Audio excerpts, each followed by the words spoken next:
السلام علیکم ورحمۃ اللہ وبرکاتہ۔ وعلیکم السلام ورحمۃ اللہ وبرکاتہ۔ الحمد للہ نحمده ونستعینه ونستغفره ونؤمن به ونتوکل علیہ ونعوذ باللہ من شرور انفسنا ومن سیئات اعمالنا،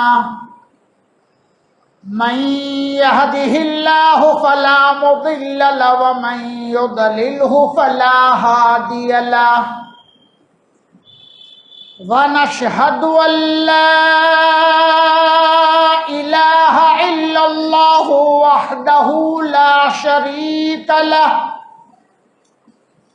ونشهد أن سيدنا ومولانا وطبيبنا وطبيب قلوبنا وأعلانا وأولانا وماوانا وملجانا محمدا عبده ورسوله،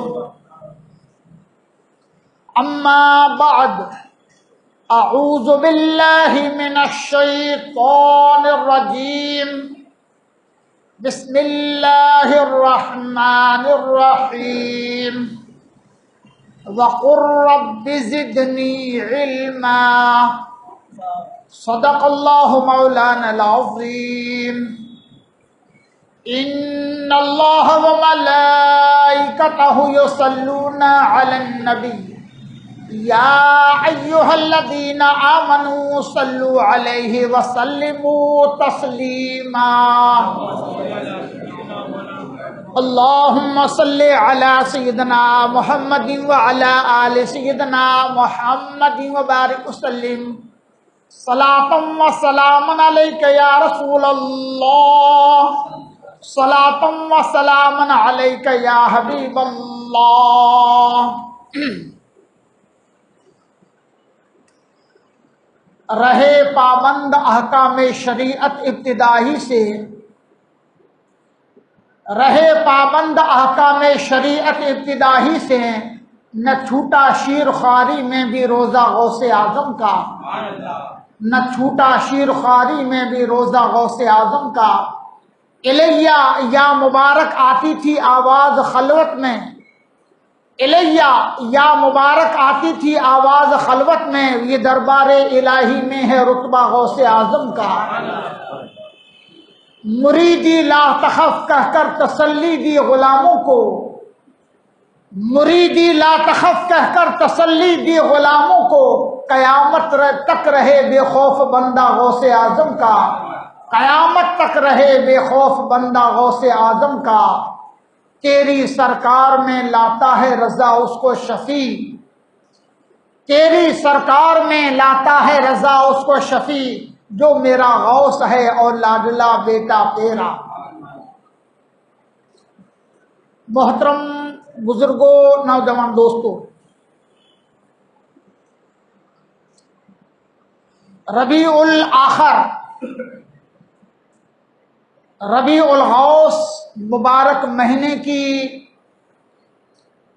آج 7ویں شب ہے۔ سلسلہ تقاریر غوث اعظم رضی اللہ تعالیٰ عنہ کے سلسلے میں کل میں نے سرکار غوث پاک صلی اللہ علیہ وسلم کا نور پاک مصطفیٰ صلی اللہ علیہ وسلم کے ساتھ کس طرح سے تھا، یہ میں نے بیان کیا تھا، اور سرکار غوث پاک رضی اللہ تعالیٰ عنہ کا خاندان، آپ کا شجرہ نسب، والد اور والدہ دونوں کی طرف سے، یہ میں نے آپ کو سنایا تھا۔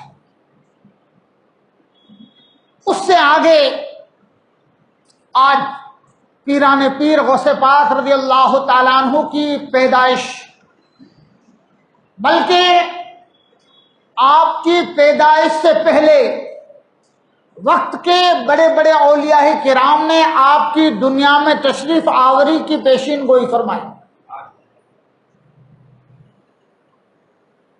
اور اس حقیقت کو آشکارا کیا گیا کہ سرکار غوث پاک رضی اللہ تعالیٰ عنہ کون ہے اور کیا ہے۔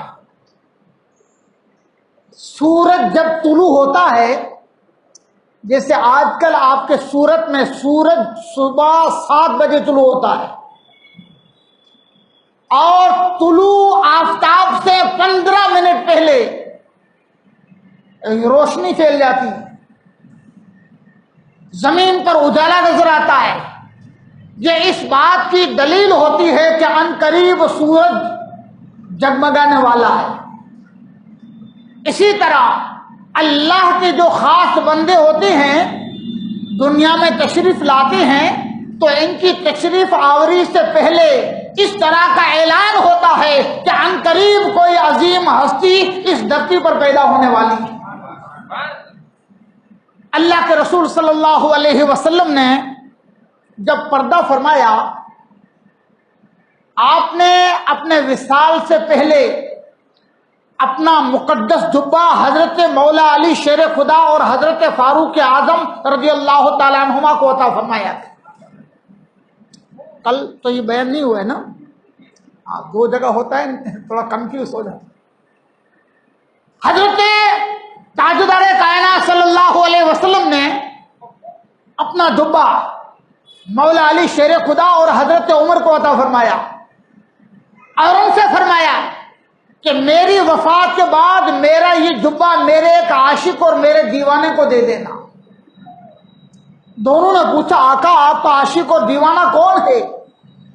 کہا وہ ملک یمن کے قصبے کرن میں رہتا ہے، اس کا نام اویس کرنی ہے، میرا جبہ اسے دے دینا۔ حضرت مولا علی شیر خدا اور حضرت سرکار فاروق اعظم مدینہ پاک سے چل کر ملک یمن گئے۔ لوگوں سے پوچھا کہ یہاں اویس کرنی نام کے کوئی بزرگ ہیں؟ کرن کے لوگوں نے بتایا کہ اویس کرنی نام کے بزرگ تو کوئی نہیں ہے، ایک دیوانہ ہے، دنیا جسے پاگل کہتی ہے، جنگل میں اونٹ چراتا ہے، وہ لوگوں کو دیکھتا ہے تو روتا ہے اور لوگ اسے دیکھتے ہیں تو ہنستے ہیں۔ گئے ان کے پاس، دیکھا حضرت اویس کرنی رضی اللہ تعالیٰ عنہ جنگل میں اونٹ چرا رہے۔ آقا کریم صلی اللہ علیہ وسلم کا مقدس جبہ عطا کیا، سرکار کا پیغام سلام پیش کیا اور کہا اے اویس کرنی تمہیں مبارک ہو، تاجدار کائنات صلی اللہ علیہ وسلم نے تمہیں سلام بھی کہا ہے اور حکم فرمایا ہے کہ میری گنہگار امت کے لیے آپ بھی دعا فرمائیں۔ کسی کو یہ کہنا کہ آپ میرے لیے دعا کرنا، اس سے کوئی بڑا چھوٹا نہیں ہو جاتا ہے، سمجھے آپ؟ آقا صلی اللہ علیہ وسلم کی دعا کا کیا کہنا، وہ بھی اویس کرنی کو کہلا بھیجا کہ اویس میری امت کے لیے آپ بھی دعائیں مغفرت کرنا۔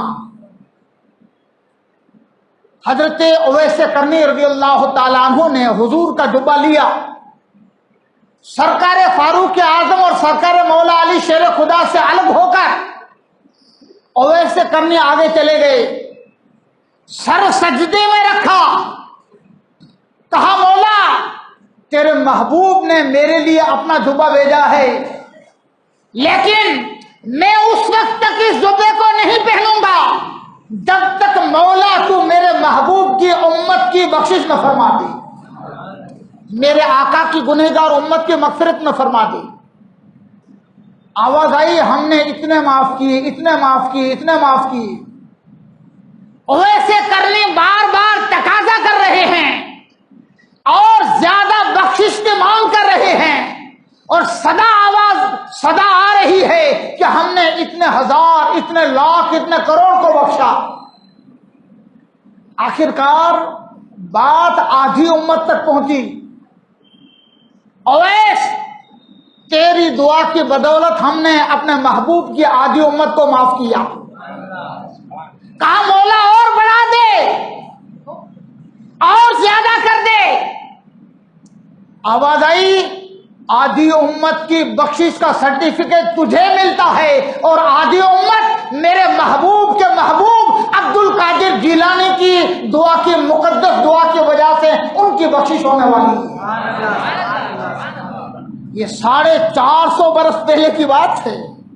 سرکار غوث پاک رضی اللہ تعالیٰ عنہ ابھی دنیا میں تشریف نہیں لائے، 450 سال کے 200 برس پہلے حضرت جنید بغدادی رضی اللہ تعالیٰ عنہ یہ سرکار غوث پاک کے پیروں کے پیر ہیں۔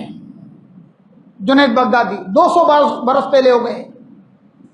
ایک مرتبہ جمعہ کے دن آپ خطبہ پڑھ رہے ہیں، عالم کشف میں آپ نے غیب کو جان لیا اور آپ کی زبان سے یہ جملہ نکلا، قدمہ علی راسی بلا جہود، ان کا قدم میرے سر پر ہے، کوئی انکار کی گنجائش نہیں۔ میں اقرار کرتا ہوں، انکار نہیں کرتا، اقرار کرتا ہوں کہ ان کا قدم میری گردن پر ہے۔ جب نماز پوری ہو گئی تو لوگوں نے پوچھا، سرکار جنید بغدادیہ نے بہت بڑا مقام، سید الطائفہ، اولیاء کی جماعت کے سردار، پوچھا سرکار کیا بات ہے؟ آپ نے بیچ میں ایک جملہ کہا، آگے پیچھے کوئی جوڑ نہیں، کیا بات ہے؟ فرمایا کہ عالم کشف میں مجھے بتایا گیا کہ 5ویں صدی ہجری میں 200 برس بعد تاجدار کائنات صلی اللہ علیہ وسلم کی امت میں اور آپ کی اولاد میں ایک ولی ہوگا جس کا نام عبد القادر جیلانی ہوگا۔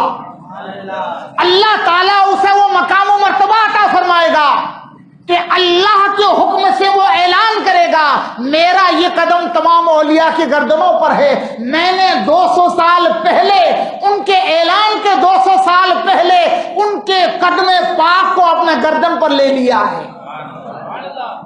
یہ مقام ہے۔ سر بلا کیا کوئی جانے کہ ہے کیسا تیرا، اولیاء ملتے ہیں آنکھیں وہ ہے تلوا تیرا۔ آپ کی پیدائش سے 32 سال پہلے حضرت شیخ ابو بکر حوار رحمت اللہ علیہ، بہت بڑا نام ہے، بہت بڑے ولی ہیں حضرت شیخ ابو بکر حوار، ہجری سن 438 میں آپ نے اعلان فرمایا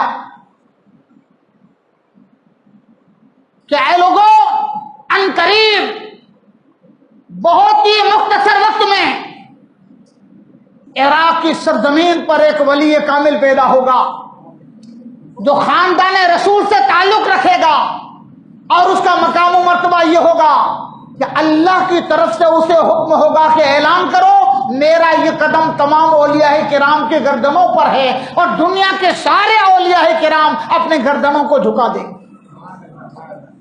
سرکار غوث پاک رضی اللہ تعالیٰ عنہ جب پیدا ہوئے، پیدائش کے وقت 5 کمالات کا ظہور ہوا، 5 علماء نے لکھا ہے۔ سب سے پہلی بات یہ کہ آپ کے والد گرامی سید موسیٰ ابو صالح جنگی دوست رحمت اللہ علیہ نے خواب دیکھا، تاجدار کائنات محمد مصطفیٰ صلی اللہ علیہ وسلم تشریف لائے، آقا تشریف لائے، آپ کے ساتھ صحابہ کرام، اہل بیت اعظام اور اولیاء اللہ کی جماعت تھے۔ حضرت موسیٰ ابو صالح جنگی دوست سے فرمایا کہ بیٹے، ان قریب تمہارے گھر ایک بیٹا پیدا ہوگا، وہ میرا محبوب ہوگا اور اللہ کا بھی محبوب ہوگا، اور اس کا مقام و مرتبہ وہ ہوگا جو میرا مرتبہ تمام انبیاء میں ہے، ایسا اس کا مقام و مرتبہ تمام اولیاء میں ہوگا۔ یہ پہلی بات۔ دوسری بات، آپ کے والدین غوث پاک کے ماں اور باپ دونوں کو خواب میں اللہ تعالی کا دیدار ہوا۔ ایک بات بتاؤں آپ کو، دھرتی پر جاگتے ہوئے آج تک کسی نے اللہ کا دیدار نہیں کیا۔ ہاں، کتنے ایسے خوش نصیب ہیں جنہوں نے جاگتے ہوئے رسول اللہ کا دیدار کیا ہے۔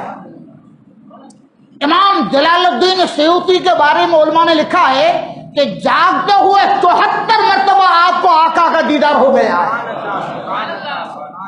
اللہ کا دیدار کسی کو نہیں ہو سکتا ہے۔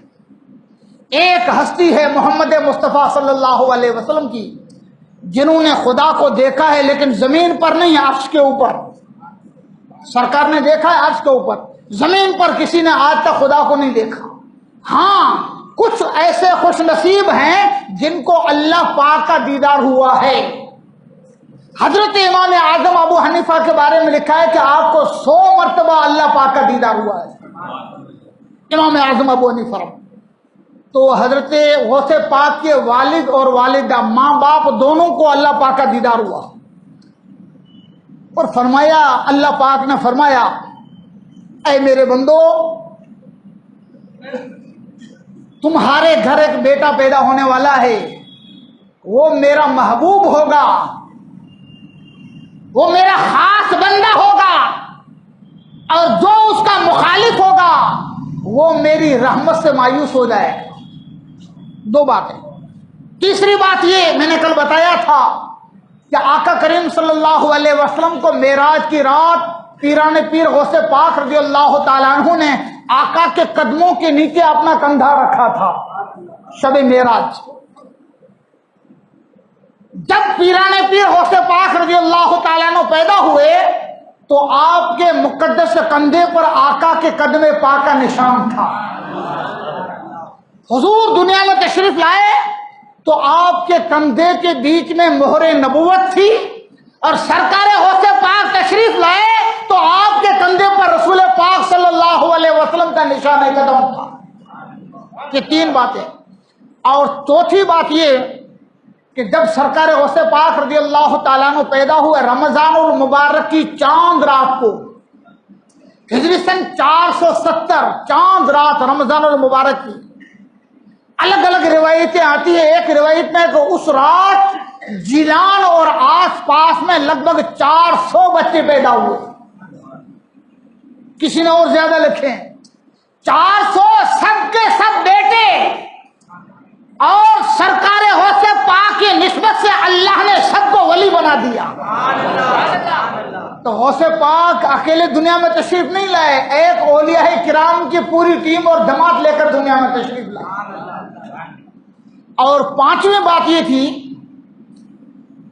کہ آپ پیدائش کے پہلے دن رات کو تشریف لائے دنیا میں، اور پہلے دن آپ نے رمضان المبارک کے دن میں اپنے ماں کا دودھ نہیں پیا۔ آج ہم محبت غوث اعظم کی بات کرتے ہیں، بوڑھاپا آ گیا ہے لیکن روزہ نہیں رکھتے، اور سرکار غوث پاک زندگی کے اگر 24 گھنٹے ابھی پورے نہیں ہوئے اور آپ نے پہلا روزہ رکھ لیا ہے۔ اور چھٹی بات یہ ہے کہ جب حضرت غوث پاک رضی اللہ تعالیٰ عنہ پیدا ہوئے تو آپ کی والدہ فاطمہ امت الجبار کی عمر 60 سال تھی، اور 60 سال آج کل تو اس سے بھی کم ہے، اس زمانے میں 58 سال سن عیاس مانا جاتا تھا۔ عورت جب 58 سال کی ہو جاتی ہے تو ان کو بچہ پیدا نہیں ہوتا، لیکن یہ پیران پیر غوث پاک کی کرامت ہے کہ آپ کی والدہ کی عمر 60 سال ہے اور حضرت غوث پاک رضی اللہ تعالیٰ عنہ پیدا ہوئے۔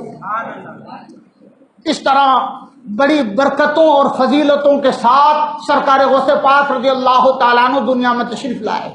اور بھی آپ نے سنا ہو تو سنیں، غوث پاک رضی اللہ تعالیٰ عنہ کے بعد بھی آپ کے ایک بھائی پیدا ہوئے تھے جن کا نام ابو احمد ہے، یعنی غوث پاک اکیلے نہیں، آپ دو بھائی تھے۔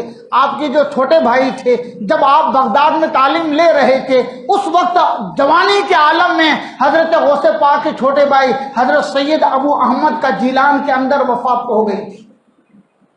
سرکار غوث پاک رضی اللہ تعالیٰ عنہ پہلے دن سے شریعت پاک مصطفیٰ پر پابند، ایک مہینے کے جب ہوئے نا، ایک مہینے کے، تو رمضان المبارک کی عید کا چاند کسی کو نظر نہیں آیا، اس لیے کہ بادل تھے۔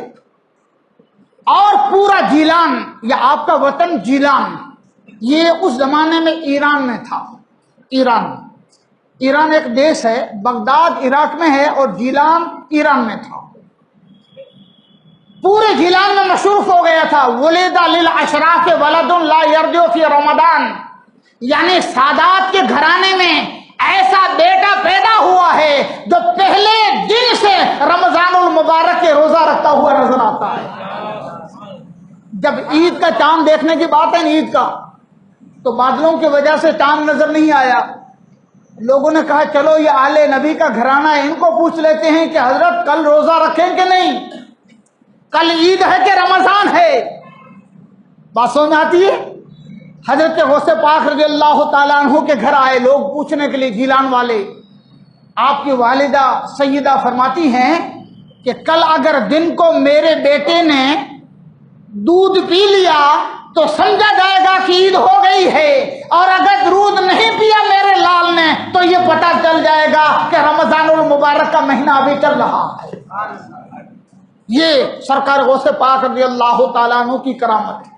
لیکن ایک مسئلہ میں آپ کو بتا دوں کہ رمضان المبارک کا جو رمضان کا یا عید کا یہ جو چاند ہے نا، چاند، اس کے لیے کسی ولی کی کرامت یہ کافی نہیں ہوتی۔ نیم شریعت کا اپنی جگہ پر ہوتا ہے، جب تک کوئی آنکھوں سے دیکھ نہ لے یا آنکھوں سے دیکھنے کی گواہی نہ آئے تب تک چاند ثابت نہیں ہوگا۔ لیکن یہاں بتانا یہ ہے کہ پیران پیر غوث پاک رضی اللہ تعالیٰ عنہ ایسے پابند شریعت تھے کہ رمضان ہو گیا تو روزہ رکھا، اور عید ہو گئی تو آپ نے اپنے ماں کا دودھ پینا شروع کر دیا۔ 5واں سال چل رہا ہے۔ سرکار غوث پاک رضی اللہ تعالیٰ عنہ کے والد گرامی موسیٰ ابو صالح جنگی دوست رحمۃ اللہ علیہ پہلی بار آپ کو استاذ کے پاس لے گئے۔ سرکار غوث پاک رضی اللہ تعالیٰ عنہ ننھے منع عبد القادر کو پہلی بار استاذ کے پاس لے گئے۔ فرمایا مولانا صاحب میرا بیٹا ہے، سید زادہ ہے، آپ اس کو بسم اللہ خوانی کرا دیں۔ اس زمانے میں نیم تھا، بچہ جب 4 برس 4 مہینہ اور 4 دن کا ہوتا تھا تو پہلی بار مدرسے میں لے جاتے اور اس کو بسم اللہ پڑھاتے تھے۔ اس کو رسم بسم اللہ خوانی کہتے ہیں۔ ہمارے یہاں ایک تو چھٹی ہوتی ہے، عقیقہ ہوتا ہے، ختمہ ہوتی ہے، لیکن بسم اللہ خوانی تو شاید کوئی کرتا ہو، اور وہاں عرب میں بسم اللہ خوانی کا رواج تھا۔ تو 4 برس 4 مہینہ اور 4 دن کی عمر ہوئی، سرکار غوث پاک کے والد صاحب استاد کے پاس لے گئے۔ استاد نے کہا بیٹے پڑھو بسم اللہ الرحمن الرحیم، بگو بسم اللہ الرحمن الرحیم، بیٹے کہو بسم اللہ الرحمن الرحیم۔ آپ کو معلوم ہو تو بتا دوں کہ سرکار غوث پاک کی مادری بھاشا وہ فارسی تھی، عربی نہیں تھی، فارسی بھاشا تھی، اور آج بھی سرکار غوث پاک رضی اللہ تعالیٰ عنہ کا فارسی کلام ابھی بھی موجود ہے۔ بعد میں آپ نے اپنے وطن کو چھوڑا اور بغداد کو اپنا لیا تھا۔ یہ بغداد عرب میں ہے، لیکن جہاں آپ پیدا ہوئے اور آپ کا مادر وطن تھا وہ ایران، اور وہاں کی بولی فارسی بولی تھی۔ استاد کے پاس گئے، استاد نے کہا بیٹے پڑھو بسم اللہ الرحمن الرحیم۔ آپ نے اعوذ باللہ من الشیطان الرجیم بسم اللہ الرحمن الرحیم الحمدللہ رب العالمین الرحمن الرحیم پوری سورہ فاتحہ سنا دی۔ استاد تو دیکھ کے رہ گئے، سمجھے کہ شاید سادات کے گھرانے سے تعلق ہے، بیٹا ذہین ہے، الحمد شریف یاد کرا دیا ہوگا۔ لیکن ولدالین کے بعد الف لام میم ذالک الکتاب شروع کی اور پورے کا پورا پارا ختم۔ استاد نے دیکھا پہلا پارا ختم، دوسرا شروع کیا، سیقول السفہاء من الناس ما ولاهم عن قبلتهم التي كانوا، دوسرا پارا ختم کیا، تیسرا پارا شروع کیا، تلک الرسل فضلنا بعضهم علی بعض، تیسرے پارے کے بعد چوتھا پارا شروع کیا، لن تنالوا البر حتى تنفقوا۔ ایک ہی نشست میں ننھے منع عبد القادر 4.5 سال کے عبد القادر جیلانی نے قرآن مجید کے 18 پارے سنا دیے، اور 18 پاروں پر بریک لگ گئی۔ استاد نے پوچھا سید صاحب آپ تو کہتے تھے کہ میرا بیٹا پہلی بار مدرسے میں آیا ہے، یہ تو 18 پاروں کا حافظ ہے۔ کہا مولانا صاحب آپ ہی سے پوچھ لو۔ ننھے مننے عبد القادر جیلانی سے پوچھا بیٹے یہ اس عمر میں قرآن کے 18 پارے آپ نے کہاں یاد کیے؟ عرض کیا مولانا صاحب جب میں اپنے ماں کے شکم میں تھا، ماں کے پیٹ میں تھا، تو میری والدہ قرآن کے 18 پاروں کی حافظہ ہیں اور ہمیشہ قرآن پاک کی تلاوت کیا کرتی تھی۔ میں نے اپنے ماں کے پیٹ میں رہ کر اپنے ماں سے سن کر قرآن کے 18 پاروں کو یاد کر لیا۔ آپ کو معلوم ہے انسان جب ماں کے پیٹ میں ہوتا ہے تو روح کب آتی ہے؟ 120 دنوں میں، جلدی سے جلدی 120 دن میں، 4 مہینے کے بعد۔ 4 مہینے کے بعد بچہ جو ماں کے پیٹ میں ہوتا ہے نا اس کے بدن کے اندر روح آتی ہے۔ اس سے پہلے الگ الگ اسٹیج سے گزرتا ہے اور روح بدن میں روح آتی ہے 4 مہینے کے بعد۔ تو 4 مہینے سے لے کر 9 مہینے تک یعنی 5 مہینے میں سیدنا سرکار غوث پاک نے قرآن کے 18 پارے یاد کیے۔ یہ بھی آپ کی کرامت ہے رضی اللہ تعالیٰ عنہ۔ اس کے بعد سرکار غوث پاک رضی اللہ تعالیٰ عنہ اپنے جیلان کے مکتب میں پڑھنا شروع کر دیتے ہیں۔ آپ کا گاؤں چھوٹا گاؤں تھا، اس کے مکتب میں تعلیم لیتے ہیں، ہمیشہ جاتے ہیں۔ اور علماء نے لکھا ہے کہ 2 فرشتے آپ کے ساتھ جاتے تھے، آپ کے ساتھ جاتے تھے۔ ایک مرتبہ ایک فرشتہ دائیں ایک فرشتہ بائیں آپ کو پکڑ کر مدرسے میں لے گئے۔ ایک اللہ والا مدرسے میں بیٹھا تھا، عارف باللہ۔ لوگوں سے پوچھا کہ یہ لڑکا کون ہے؟ کہا یہ موسیٰ ابو صالح جنگی دوست رحمت اللہ علیہ سید گرانے کے شہزادے ہیں۔ فرمایا میرا کشف کہتا ہے کہ یہ اپنے وقت کا ولی کامل ہوگا۔ سرکار غوث پاک سے پوچھا گیا، آپ کے صاحبزادے عبد الرزاق فرماتے ہیں پیران پیر غوث پاک سے کسی نے پوچھا کہ آپ کو کب پتا چلا کہ میں اللہ کا ولی ہوں؟ یہ بھی ایک بات بتاؤں آپ کو، کبھی کبھی بندہ ماں کے پیٹ سے اللہ کا ولی پیدا ہوتا ہے، کبھی کبھی عبادت کرتے کرتے اللہ اس کو ولی بنا دیتا ہے، کبھی بندے کی کوئی ادا اللہ کو پسند آ جائے اور 1 منٹ میں ولی۔ الگ الگ درجے ہیں ولایت کے، لیکن ماں کے پیٹ سے ولی پیدا ہونے والے ولی کو کئی مرتبہ خود کو پتہ نہیں ہوتا کہ میں اللہ کا ولی ہوں۔ اللہ سے پوچھو تو مولا کہے یہ میرا ولی ہے، اور ولی کو پوچھو تو کہے میں تو گنہگار ہوں، کچھ نہیں ہوں۔ بات سمجھ میں آتی ہے؟ کئی بڑے بڑے اولیاء کہتے ہیں میں کچھ نہیں ہوں، میں تو گنہگار ہوں۔ غوث پاک کو پوچھا گیا آپ کو کب پتا چلا کہ میں اللہ کا ولی ہوں؟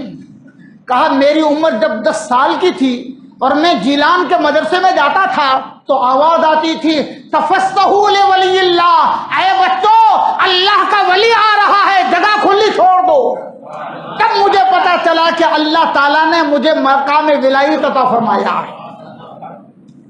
اس کے بعد آپ ابھی 10 سال کے تھے، آپ کے والد صاحب حضرت شیخ موسیٰ ابو صالح رحمت اللہ علیہ پردہ فرماتے ہیں۔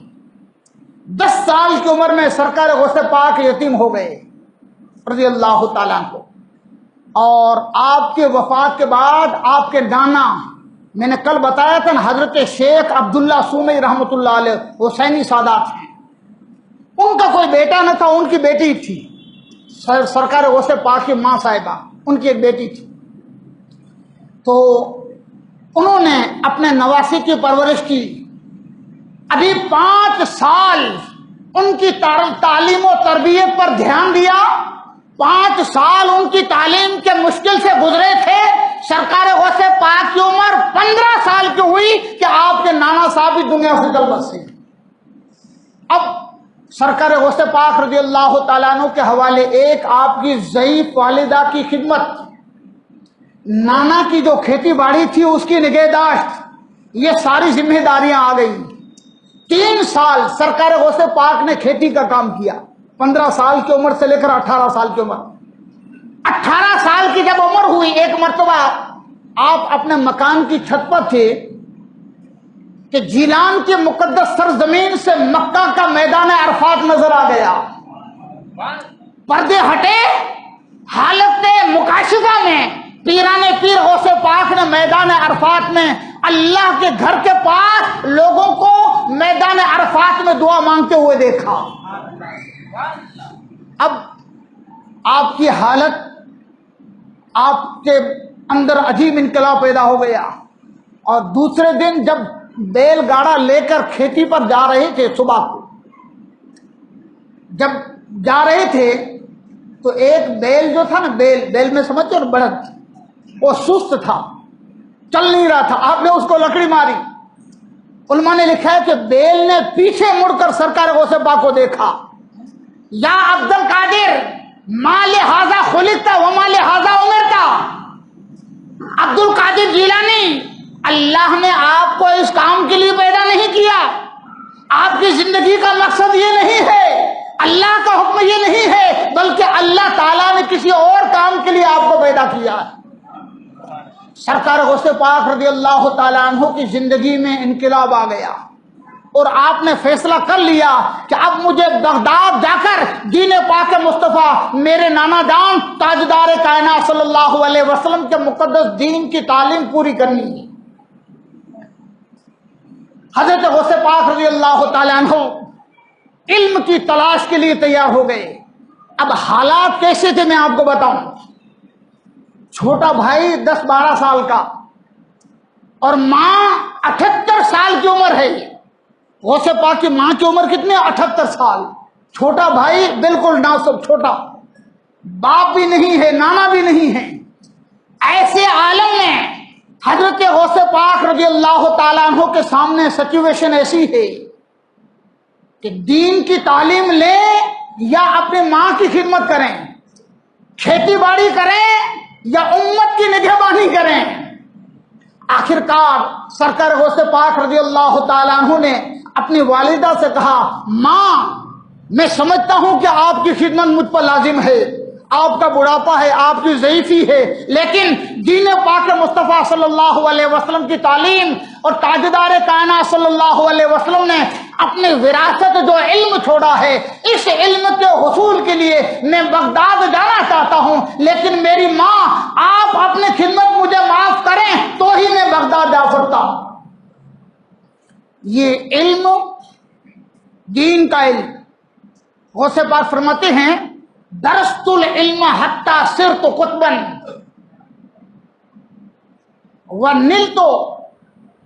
ونلت الموالی من مولا تعالی۔ میں اس وقت تک علم پڑھتا رہا، میں تب تک علم پڑھتا رہا جب اللہ نے علم کی بدولت مجھے قطب بنا دیا۔ یہ علم دین پاک مصطفیٰ ہے جو انسان کو کہاں سے کہاں پہنچا دیتا ہے۔ ایک بات قرآن مجید کی ایک آیت میں نے سنائی ہے آپ کو، میں اپنے جو میرا وشے اسے ہٹوں گا نہیں، لیکن آپ کو بتاؤں کہ علم کی اہمیت کیا ہے۔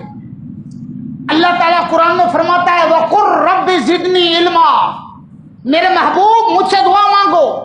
یہ دعا کون سکھاتا ہے؟ اللہ سکھاتا ہے اپنے محبوب کو، دعا سکھاتا ہے۔ وہ دعا سکھا رہا ہے جو خود دعا قبول کرنے والا ہے۔ فرماتا ہے، میرے محبوب مجھ سے دعا مانگا کرو، میرے مولا میرے علم کو اور بڑھا دے، میرے علم میں اور اضافہ کر دے۔ یہ اللہ دعا سکھاتا ہے اپنے محبوب پاک صلی اللہ علیہ وسلم کو۔ کیوں؟ میں اس کی وجہ بتاؤں کہ مصطفیٰ کریم کو ساری نعمتیں اللہ نے بن مانگے عطا کی، میرے آقا نے مانگا نہیں، اور اللہ نے سامنے سے عطا کی۔ اور علم کے بارے میں فرمایا کہ میرے محبوب علم کا بار بار سوال کیا کرو۔ اس سے پتہ چلا کہ علم دین پاک مصطفیٰ کتنی بڑی عظیم چیز ہے۔ حضور کی ایک حدیث ہے، طلب العلم فریضۃ علی کل مسلم و مسلمۃ۔ عام حدیثوں میں علی مسلمین تک آتا ہے، طلب العلم فریضۃ علی کل مسلم، مشکوٰۃ شریف کی حدیث ہے۔ سیاستہ میں یہ ہے۔ اور مسند ابو امام احمد میں وہ مسلمتین کا لفظ بھی ہے، یعنی علم کی تلاش کرنا ہر مسلمان مرد اور عورت دونوں پر فرض ہے۔ یہ میں تھوڑی بس 2 منٹ میں آپ کو بتاؤں فرض علم سیکھنا کیا ہے اور کون سا علم فرض ہے۔ فرض یعنی آپ نے نہیں سیکھا تو گنہگار ہے، سخت گنہگار ہے۔ یہ فرض علم کون سا ہے؟ ہر مسلمان عورت اور مرد کو پاکی اور صافی کے بارے میں مسائل جاننا فرض ہے، اس لیے کہ ان مسائل سے ہر ایک کا تعلق ہے۔ ہر انسان پاک بھی ہوتا ہے، ناپاک بھی ہوتا ہے، مرد ہو عورت ہو، پاک بھی ہوتا ہے، ناپاک بھی ہوتا ہے۔ تو پاکی اور صافی کا علم سیکھنا ہر مسلمان پر فرض ہے۔ نماز ہر مسلمان مرد اور عورت پر فرض ہے۔ نماز کے مسائل سیکھنا ہر کسی کو لازم ہے، فرض ہے۔ روزہ ہر مسلمان پر فرض ہے، عورت ہو مرد ہو، روزے کے مسائل سیکھنا ہر مسلمان پر فرض ہے۔ تو پاکی صافی عقیدے کی بات تو آ گئی، پاکی ناپاکی اور پاکی کے مسائل، نماز کے مسائل اور روزے کے مسائل، اتنے مسائل سیکھنا ہر مسلمان پر فرض ہے۔ اور قیامت کے دن یہ عذر کسی کا نہیں سنا جائے گا کہ مجھے نالج نہ تھا۔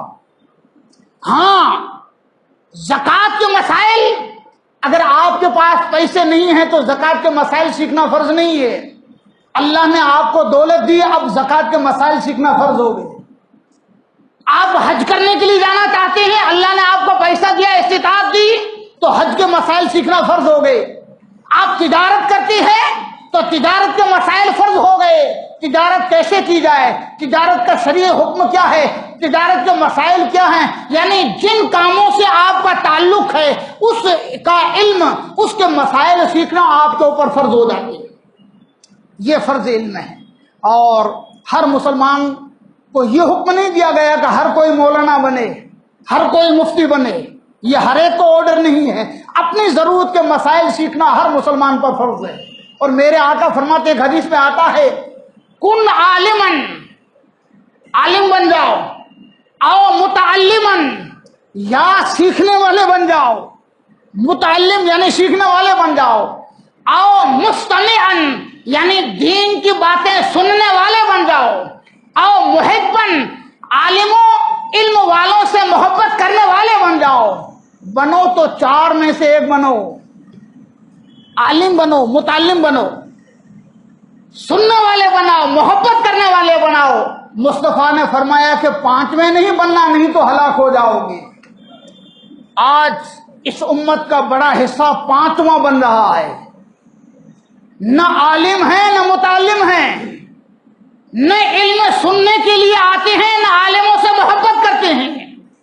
ہاں، ٹانگ کھینچنے کے لیے بڑی کوشش کی جاتی ہے، یہ مولانا کا پیر برابر نہیں رہتا ہے، یہ مولانا ہوٹل پر بیٹھتا ہے، یہ مولانا فلاں آدمی سے بات کرتا ہے، یہ مولانا گھر پہ یہ کرتا ہے۔ بس مصطفیٰ نے 1400 برس پہلے فرما دیا تھا، میرے امتیوں بننا ہے تو ان 4 چیزوں میں سے کچھ بننا، 5واں نہ بننا۔ اس لیے آج ہماری قوم، ہمارا سماج ہلاکت کے دہانے پر ہے۔ اس لیے اللہ کے رسول صلی اللہ علیہ وسلم نے علم کو انبیاء کی وراثت بتایا ہے۔ العلماء ورثۃ الانبیاء، علماء نبیوں کے وارث ہیں صلی اللہ تعالی علیہ وسلم۔ تو سرکار غوث پاک رضی اللہ تعالیٰ عنہ سمجھ گئے کہ اللہ تعالیٰ نے میرے مقدر میں ولایت کا اتنا اونچا منصب لکھا ہے، جتنا بڑا اونچا منصب ہے اتنا ہی بڑا علمی کمال اللہ تبارک و تعالیٰ سے سرکار غوث پاک نے حاصل کیا ہے، مانگا ہے، اللہ کے مقدس ذات سے مانگا ہے۔ سرکار غوث پاک رضی اللہ تعالیٰ عنہ اپنا وطن چھوڑ کر بغداد جانے کے لیے تیار ہو گئے، ماں سے اجازت لی۔ ماں، اب ذرا اس کا بیک گراؤنڈ سمجھنے کی کوشش کریں آپ۔ آج ہماری بھی مائیں ہیں، جس ماں کے بارے میں مصطفیٰ نے فرمایا الجنت تحت اقدام الامہات، اللہ نے جنت تمہارے ماں کے قدموں کے نیچے رکھی ہے۔ وہ ماں کہ جس کے خدمت کر کے آپ جنتی بن سکتے ہو، اس ماں کو آخری سلام کرنے کے لیے سرکار غوث پاک آئے. ماں نے کہا بیٹے اچھا ایک اور بات بھی سن لے. غوث پاک اللہ کے ولی، ماں بھی اللہ کے ولی ہے. 78 سال کی عمر ہے، غوث پاک کی عمر 18 سال کی ہے. ماں بیٹا جانتی تھی کہ ہماری آخری ملاقات ہے. بات سمجھ آتی ہے؟ معلوم تھا کہ بغداد سفر اتنا لمبا ہے، تلاش علم کوئی دھندے کے لیے نہیں جاتے کہ 2 مہینے میں واپس آ جائیں گے. علم کی تلاش میں جاتے ہیں جس میں مہینوں نہیں برسوں لگتے ہیں. یہ بھی جانتے تھے کہ میری ماں سے اگلی ملاقات نہیں ہوگی، آخری ملاقات.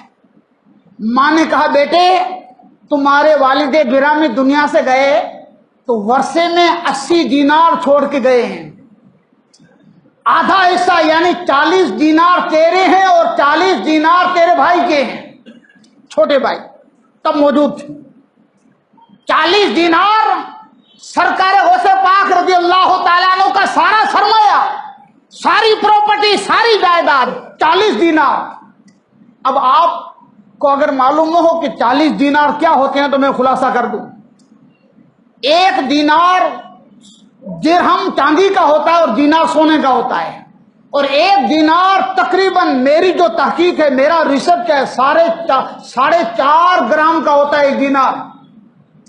تقریباً 15-17 ہزار روپئے 1 دینار کے آج کل کے حساب سے. اور اگر 40 دینار کی بات کی جائے تو آج کل مارکیٹ کے حساب سے لگ بھگ 6 لاکھ روپے ہوتے ہیں. یہ 6 لاکھ روپے کا سرمایہ پراپرٹی آپ کی ماں نے آپ کے حوالے کی. اور اس زمانے میں سفر کوئی پلین میں، بسوں میں، 4 ویل میں تو ہوتا نہیں تھا. اونٹ پر، گھوڑے پر، گدھے پر، کھچر پر چل کر لوگ سفر کرتے تھے. راستہ بڑا خطرناک ہوتا تھا، جگہ جگہ ڈاکوؤں کا ڈر رہتا تھا. سرکار غوث پاک رضی اللہ تعالیٰ عنہ کی والدہ نے آپ کے جبے کے نیچے گدڑی میں، یہ گدڑی کس کو کہتے ہیں یہ لفظ آپ نے سنا ہوگا، میں بتاؤں. ہمارے یہاں کرتے کے نیچے جو گنجی پہنتے ہیں نا، اندر کا کپڑا، اس کے اندر بغل کے نیچے سلائی کر دی 40 دینار، لگ بھگ 180 گرام سونا بغل کے نیچے سلائی کر دی. چلتے ہوئے پتہ بھی نہ چلے کسی کو. دینار یعنی سکے تھے. سرکار غوث پاک رضی اللہ تعالیٰ نے پوری تیار ہو گئے بغداد جانے کے لیے. بغداد جیلان سے 480 مائل، تقریباً 600 کلومیٹر تھا. آج بھی ہے. سرکار غوث پاک رضی اللہ تعالیٰ نے جب آخری مرتبہ اپنے ماں کا قدم چومنے اور آخری سلام کرنے آئے تو 78 سالہ ضعیفہ ماں نے اپنے نونہال کو ظاہری زندگی میں آخری مرتبہ دیکھا. اپنے بیٹے کی پیشانی کو چوما، فرمایا بیٹے اگر تو نے میرا دودھ پیا ہے، اگر تیری رگوں میں تاجدار کائنات محمد مصطفیٰ کا خون ہے تو بیٹا آج تجھے مجھ سے ایک وعدہ کرنا ہوگا. کہا ماں کہو کیا وعدہ ہے؟ کہا بیٹے وعدہ کر، زندگی میں کچھ بھی ہو جائے، حالات کیسے بھی ہو جائیں، لیکن بیٹے کبھی جھوٹ نہیں بولنا. ساری نیکیوں کی جڑ یہ سچائی ہے، سچائی ہے.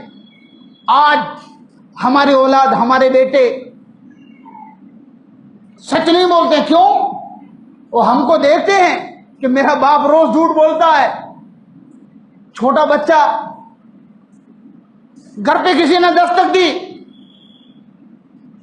چھوٹا بچہ 8 سال کا بچہ گیا، دروازہ کھولا، کہا کیا ہے؟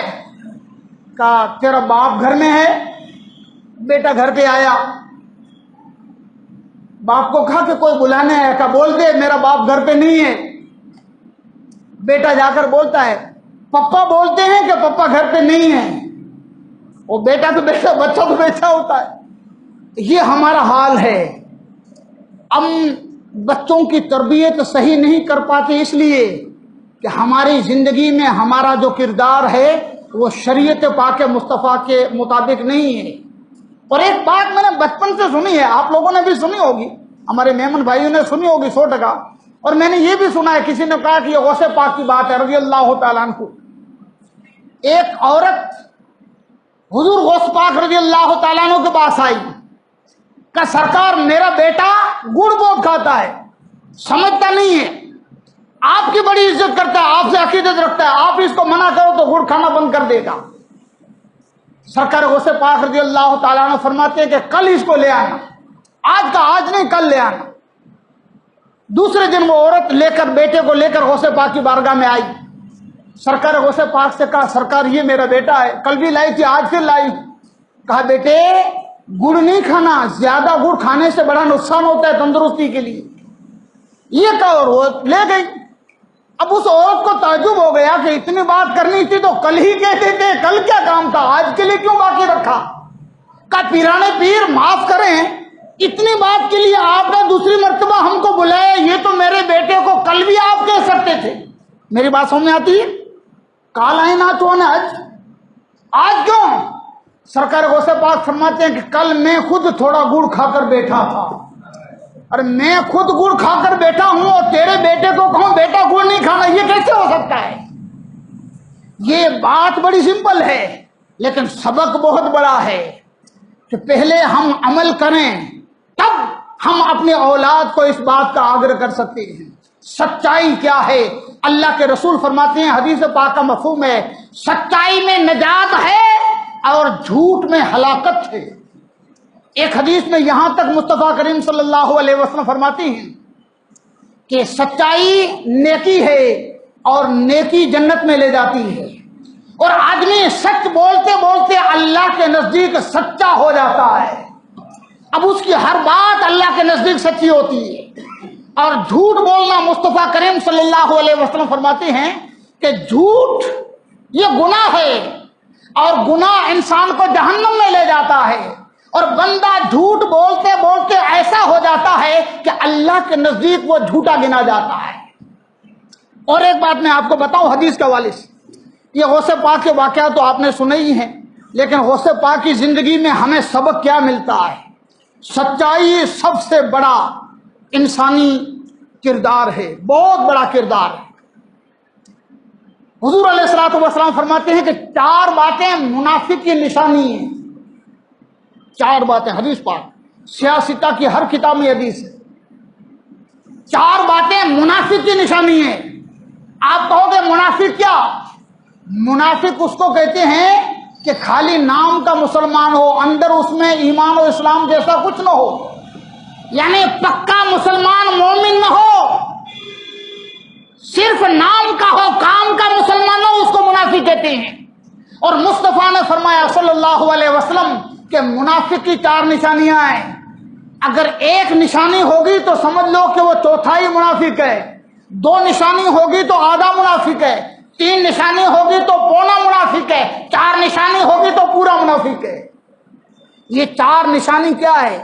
بخاری، مسلم، مشکات، ہر حدیث کی کتاب میں نے اس حدیث کو پڑھا ہے۔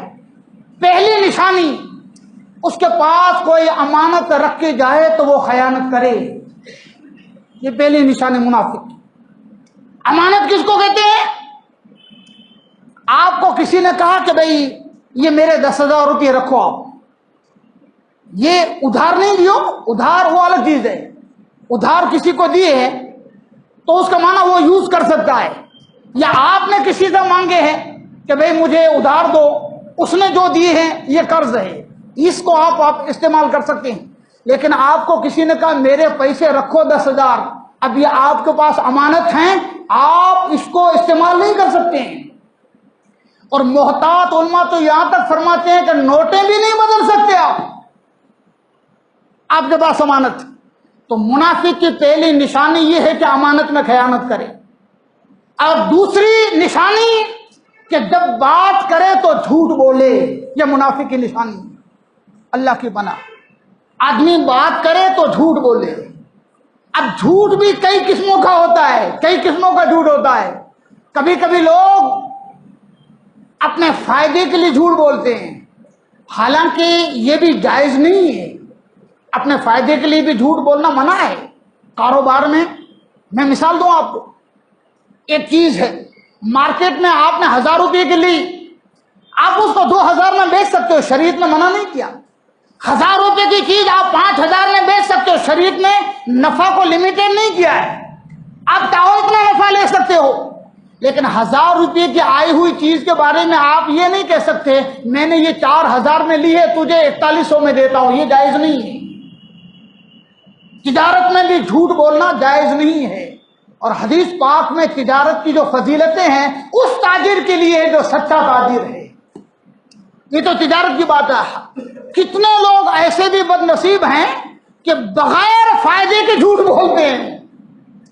فائدہ یہ تو ٹھیک ہے تو منع ہوگی، لیکن بغیر فائدے کے ہر بات جھوٹی بولنا کوئی معنی نہیں رکھتا ہے۔ اللہ کے رسول صلی اللہ علیہ وسلم کا کردار دیکھو، صحابہ کا کردار دیکھو، ارے کئی مرتبہ پھنس گئے، مجبور ہیں، لیکن سلام ہو صحابہ کرام پر، انہوں نے کیسا راستہ نکلا ہے۔ ایک میں آپ کو مثال دوں، حضرت ابوبکر صدیق اللہ کے رسول صلی اللہ علیہ وسلم کے ساتھ مکہ سے مدینہ جا رہے ہیں، مکہ سے مدینہ جا رہے ہیں، مکے میں اعلان ہو گیا جو محمد کو زندہ اور مردہ پکڑ کے لائے گا اس کو 100 اونٹ انعام۔ مکے کا بچہ آپ کا دشمن، تلوار لے کر لوگ تلاش میں ہیں، محمد ملے تو ختم کر دیں۔ حضرت ابوبکر صدیق اور آقا صلی اللہ علیہ وسلم مکہ سے مدینہ جا رہے ہیں، راستے میں ایک شخص حضرت ابوبکر صدیق کو پہچانتا ہے، حضور کو نہیں پہچانتا۔ ابوبکر صدیق تو بیپاری تھے، باہر آنا جانا ہوتا تھا، آپ کو پہچانتا ہے، حضور کو نہیں پہچانتا۔ اب سرکار مکہ سے مدینہ جا رہے ہیں تو راستہ بھی بدل دیا تھا، کہیں دشمن کوئی مل نہ جائے۔ اچھا، اب ایک مکے کا آدمی مل گیا، حضرت ابوبکر صدیق کو دیکھا، حضور کو دیکھا، دو ساتھی دوسرے تھے ان کو بھی دیکھا۔ حضرت ابوبکر سے پوچھا من معک یا ابا بکر، ابوبکر تمہارے ساتھ کون ہے؟ اب ذرا سوچو، اگر جھوٹ بولتے ہیں تو صدیق کبھی جھوٹ نہیں بولتا ہے، صداقت کے نام پر دھبا لگتا ہے۔ صدیق یعنی سچوں کا سردار ابوبکر صدیق جھوٹ بولتے نہیں ہیں، اور اگر سچ بتا دے کہ یہ محمد صلی اللہ علیہ وسلم ہے تو ڈر ہے کہ جانے والا آدمی کہیں مدینے مکے میں جا کر لوگوں کو بتا نہ دے کہ محمد جا رہے ہیں۔ اب کیسا معاملہ ہے، سمجھ گئے اب میری بات؟ جواب کیا دیا جانتے ہو؟ آئے ہے کیا جواب دیا؟ ہاذا ہادی و سبیلی، یہ مجھے راستہ دکھانے والے ہیں۔ کیا جواب دیا؟ یہ مجھے راستہ دکھانے والے ہیں۔ یعنی ایسا اگر آدمی پھنس جائے تو ایسا بولے کہ سامنے والے کو سمجھ میں بھی دوسرا آئے لیکن بات بھی سچی ہو، وہ سامنے والا یہ سمجھا کہ ابوبکر تاجر آدمی ہے، باہر جا رہا ہے، اپنے ساتھ راستہ دکھانے والا رکھا ہے، اور آپ یہ بتا رہے ہیں یہ مجھے اللہ تک پہنچنے کا راستہ دکھانے والے ہیں۔ یہ ہے حضور علیہ الصلوۃ والسلام نے زندگی میں 60 مرتبہ مذاق، ہنسی مذاق کی بات کی ہے، خالی 7 بار۔ امام غزالی نے پوری ڈیٹیل لکھی ہے، اور بھی حدیث کی کتابوں میں بعض باتیں ہیں، لیکن میں نے جو پڑھا ہے 60 مرتبہ۔ ہم ایک دن میں 37 مرتبہ مذاق کرتے ہیں، اور ساری لائف میں مصطفیٰ نے 7 مرتبہ ہنسی مذاق کیا ہے۔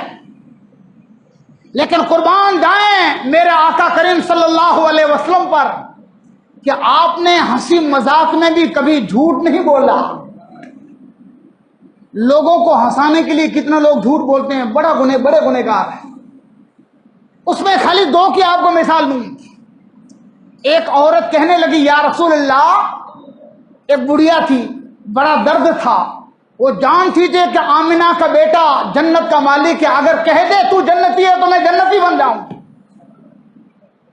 کہنے لگی یا رسول اللہ دعا کیجیے اللہ تعالیٰ مجھے جنت میں داخل فرمائے۔ سرکار نے کیا جواب دیا کہ بوڑھی عورت جنت میں نہیں جائے گی۔ کیا کہا؟ بوڑھی عورتیں جنت میں نہیں جائیں گی۔ وہ تو دھاڑے مار مار کے رونے لگی، ارے میرا تو سب کچھ گیا۔ وہ بوڑھی تو تھی، اب وہ رونے لگی۔ میرے آقا صلی اللہ علیہ وسلم نے اسے تسکین دی، اے اللہ کی بندی، میں نے جو کہا تھا بوڑھی عورت جنت میں نہیں جائے گی، اس کا معنی یہ ہے کہ جنت میں جائے گی تب بوڑھی نہیں ہوگی، تب جوان ہو جائے گی۔ یعنی جو بوڑھے لوگ ہوں گے وہ بھی جنت میں جائیں گے تو جوان بن جائیں گے. یعنی بات مذاق کی ہے لیکن جھوٹ نہیں ہے. ایک صحابی عرض کرتے ہیں یا رسول اللہ مجھے سواری کے لیے اونٹ چاہیے، اونٹ چاہیے. آقا صلی اللہ علیہ وسلم فرماتے ہیں کہ اونٹ نہیں، میں تجھے اونٹ کا بچہ دوں گا. یہ بھی حدیث میں ہے، میں تجھے اونٹ کے بچے پر سوار کروں گا. وہ سوچ میں پڑ گئے کہ اتنا بھاری بھرکم شریر ہے، اونٹ کا بچہ میرا وزن کیسے اٹھا سکے. کہا آقا آپ کہتے ہو کہ اونٹ کا بچہ دوں گا تو اونٹ کے بچے کو میں کیا کروں گا؟ میرے مصطفیٰ مسکرا کر فرمائے اونٹ جو ہوتا ہے نا وہ کسی کا تو بچہ ہی ہوتا ہے. اونٹ بھی اونٹ کا تو بچہ ہی ہوتا ہے، چاہے چھوٹا ہو چاہے بڑا ہو، لیکن بچہ تو اونٹ ہی کا ہوتا ہے. یہ میں نے دو مثالیں بتائی. یعنی شریعت میں آقا صلی اللہ علیہ وسلم نے ہنسی مذاق میں بھی جھوٹ بولنے کی اجازت نہیں دی ہے. تو یہ سچائی بہت بڑا گوہر ہے اللہ کی قسم. اور ایک بات بتاؤں آپ کو، سرکار علیہ الصلوۃ والسلام کے پاس ایک شخص آیا، ایک آدمی آیا، کہنے لگا اے محمد صلی اللہ علیہ وسلم مجھے مسلمان بننا ہے لیکن ایکانت میں آپ سے ملنا ہے، اگر الگ آپ سے بات کرنی ہے. فرمایا آدم کہ دیکھو میرے اندر 4 برائیاں ہیں او کما قال، میں زناخور ہوں، چور ہوں، شرابی ہوں اور جھوٹا ہوں. عورتوں کی عزت لوٹنا میرا کام ہے، شراب پیتا ہوں، چوری بھی کرتا ہوں، جھوٹ بھی بولتا ہوں. آپ کہو کہ ایک ساتھ ساری برائیاں چھوڑ دوں، یہ نہیں ہو سکے گا، آہستہ آہستہ ایک ایک چھوڑوں گا. مصطفیٰ کریم صلی اللہ علیہ وسلم نے فرمایا کہ ٹھیک ہے، بولو پہلے کون سی برائی چھوڑو گے؟ میری بات سمجھ میں آتی ہے؟ حضور نے اس کو پوچھا، ابھی مسلمان نہیں بنا، کلمہ بعد میں پڑے گا، کون سی برائی چھوڑو گے؟ وہ سوچتا ہے کہ چوری اگر چھوڑ دوں تو کھاؤں گا کیا، یہ تو اپنا بزنس ہے. شراب کی لت ایسی خراب چیز ہے کہ دارو بھی جلدی چھوٹتا نہیں ہے. زنا خوری، حرام کاری، نہ جانے کتنے پارٹیاں ختم ہو گئی، کتنوں کا دیوالا نکل گیا، لیکن حرام کاری کی لت جس میں ہوتی ہے جلدی چھوٹتی نہیں ہے. اب اس نے کہا کہ یا رسول اللہ 4 میں سے ایک برائی کو میں چھوڑنے کا وعدہ کرتا ہوں. کہا کیا؟ کا وعدہ کرتا ہوں کہ آپ کے سامنے کبھی جھوٹ نہیں بولوں گا. بس مصطفیٰ نے دکھتی رگ پر ہاتھ رکھا، حل تو آہدنی علی ترک الکذب، پکا وعدہ کر کچھ بھی ہو جائے جھوٹ نہیں بولے گا. کہا ہاں آقا پکا وعدہ کرتا ہوں جھوٹ نہیں بولوں گا. عرب کے لوگ وعدے کے بڑے پکے تھے. فرمایا کلمہ پڑھ مسلمان بن جا اور ہر روز نماز فجر کے بعد میرے پاس آنا، ہر روز نماز فجر کے بعد میرے پاس آنا. کہا ٹھیک ہے، کلمہ پڑھا ہے، مسلمان بن گیا. رات کو اپنا سامان لے کر تیار ہوا کہ چوری کروں، لیکن آدمی بڑا ہوشیار تھا. سوچتا ہے کہ میں نے چوری کی، کسی کا مال لے لیا، اور میں نے وعدہ کیا ہے کہ یا رسول اللہ صبح کو آپ کے پاس آؤں گا. اگر مصطفیٰ نے پوچھ لیا کہ رات کو کیا کیا تو میں نے وعدہ کیا جھوٹ نہیں بولوں گا. اگر سچ بتا دی، سچی بات کر دی، تو جس کے گھر کا مال میں نے چرایا ہوگا وہ چھوڑنے والی نہیں ہے، اور اگر جھوٹ بولوں گا تو وعدہ خلافی ہوگی. وہ چوری سے رک گیا. رات کو خراب غلط کام کرنے کی اس کی اچھا ہوئی. تب یہی خیال آیا میں جس کی عزت لوں گا، جس عورت کے ساتھ اس کی عزت پر کھلواڑ کروں گا، صبح کو اگر مصطفیٰ نے پوچھ لیا مجھے سچ بولنا پڑے گا، اس کے بھائی، اس کے شوہر، اس کے رشتہ داروں کو پتا چلا تو میرا کیا حل ہوگا. شراب پینے کی اچھا ہوئی. پھر خیال آیا مدینے میں اگر مصطفیٰ نے صبح کو مسجد نبوی میں پوچھ لیا رات کو کیا کیا تھا، اگر میں نے کہہ دیا آقا میں نے شراب پیا ہے، سارے صحابہ کرام کے بیچ میں میری عزت چلی جائے گی. ساری رات گزر گئی، نہ اس نے شراب پیا، نہ زنا کیا، نہ چوری کی. صبح کو حضور کی بارگاہ میں گیا، میرے آقا صلی اللہ علیہ وسلم اسے دیکھ کر مسکرائے. وہ کہنے لگا یا رسول اللہ میں نے تو یہ سمجھا تھا کہ جھوٹ کو چھوڑنا بڑا آسان ہے، لیکن آمنہ کے لال آپ پر قربان جائیں، جھوٹ ایسی بیماری ہے، ایسی برائی ہے کہ میں نے جھوٹ کو کیا چھوڑا، ساری برائیاں میرے اندر سے نکل گئی۔ یہ جھوٹ ساری برائیوں کی جڑ ہے۔ حضرت پیران پیر غوث پاک رضی اللہ تعالیٰ عنہ کی والدہ کہتی ہے، بیٹا وعدہ کر زندگی میں کبھی جھوٹ نہیں بولے گا۔ کہ ماں تیرا بیٹا عبد القادر وعدہ کرتا ہے کچھ بھی ہو جائے جھوٹ نہیں بولے گا۔ قافلہ روانہ ہوا، 460 مائل میں سے آدھا سفر، آدھی مسافت دور ہوئی تھی، پوری ہوئی تھی۔ بیچ میں ایک جنگل ہے جس کا نام ہے ہمدان، وہاں پر ڈاکوؤں کے قافلے نے گھیر لیا۔ بڑا مشہور واقعہ، مختصر بتا دوں۔ سارے قافلے والوں کو مار لوٹ لیا۔ سرکار غوث پاک رضی اللہ تعالیٰ عنہ کے پاس بھی آ کر ایک ڈاکو نے پوچھا، بیٹے تیرے پاس کچھ آئے؟ پہلے تو خیال آیا کہ میرے پاس یہی موڑی ہے، یہی سرمایہ ہے، پردیس جانا ہے۔ بغداد میں نہ کوئی رشتہ دار ہے، نہ جاننے والا، نہ کوئی عقیدت مند ہے، نہ مرید، وہاں برسوں رہنے ہیں۔ سارے معاملات غوث پاک کو معلوم تھے، چچا کا گھر ہے، نہ بھائی کا، مرید کا گھر ہے، نہ عقیدت مند کا، بغداد میں کوئی جان پہچان والا ہی نہیں ہے، بس وہاں تو مدرسے میں جانا ہے۔ لیکن پیسہ 40 دینار پڑے ہیں، سوچتے ہیں کہ اگر بتاؤں تو لے لے گا، سب کے لے لیے ہیں۔ لیکن پھر خیال آیا کہ میں نے اپنے ماں سے وعدہ کیا، ماں کچھ بھی ہو جائے جھوٹ نہیں بولوں گا۔ ڈاکو کو کہا ہاں میرے پاس پیسے ہیں، وہ چلا گیا۔ کہ یہ 18 سال کا جوان لڑکا ہے، اتنی بڑی رقم آج کل کے حساب سے میں نے بتایا 6 لاکھ روپے، اس سے بھی زیادہ ہوگی، 180 گرام گن لو۔ وہ سوچے کہ یہ بچے کے پاس اتنا ہوگا نہیں، غریب گھر کا لڑکا ہے، اتنی پراپرٹی نہیں ہو سکتی، چلا گیا۔ سارا قافلہ لوٹ گیا۔ قافلے کے سردار نے سب ڈاکوؤں سے پوچھا، اب کوئی باقی تو نہیں رکھا؟ کوئی باقی تو نہیں رہا؟ ساتھیوں نے کہا کہ آقا سردار کچھ کوئی باقی نہیں ہے۔